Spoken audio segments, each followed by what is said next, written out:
నమస్తే వేగా 9 న్యూస్ కి స్వాగతం. శాకాంబరి అలంకరణలో ముంగండ గ్రామదేవత శ్రీ ముత్యాలమ్మ తల్లి డాక్టర్ బిఆర్ అంబేద్కర్ కోనసీమ జిల్లా పి గన్నవరం మండలం ముంగండ గ్రామదేవత శ్రీ ముత్యాలమ్మ తల్లి అమ్మవారికి కాయగూరలతో శాకాంబరి దేవిగా శుక్రవారం అలంకరణ చేశారు. ఆషాఢ మాసం సందర్భంగా కాయగూరల అలంకరణతో శ్రీ ముత్యాలమ్మ తల్లి శాకాంబరి దేవిగా భక్తులకు దర్శనమిచ్చారు. గ్రామంలోని మహిళలు అమ్మవారికి సారే స్వీట్స్, చనివిడి, పానకములు, పసుపు కుంకుమలు సమర్పించుకున్నారు. భక్తుల విరాళాలతో శ్రీ ముత్యాలమ్మ తల్లి అన్నదాన సేవా సమితి శుక్రవారం అన్నదాన సమారాధన ఏర్పాట్లు చేశారు. వందలాది భక్తులు అన్నదాన ప్రసాదాన్ని స్వీకరించారు. స్థానిక ఆర్యవైశ్య సంఘ సభ్యులు, మహిళలు ఊరేగింపుగా వచ్చి శ్రీ ముత్యాలమ్మ తల్లి అమ్మవారికి ఆషాఢ సార సమర్పించారు. జై ముత్యాలమ్మ తల్లి.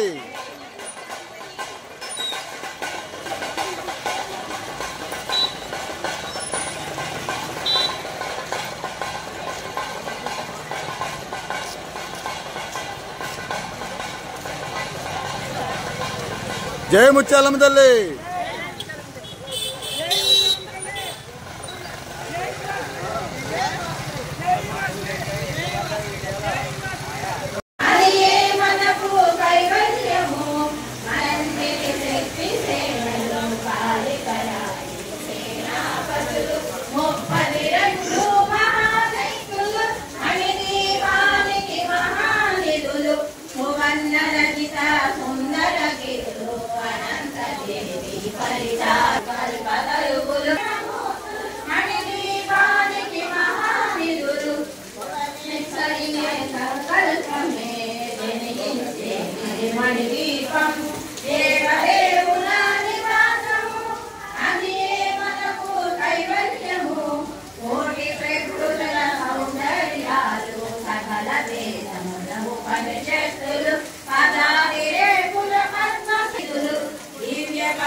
లోకము కలదు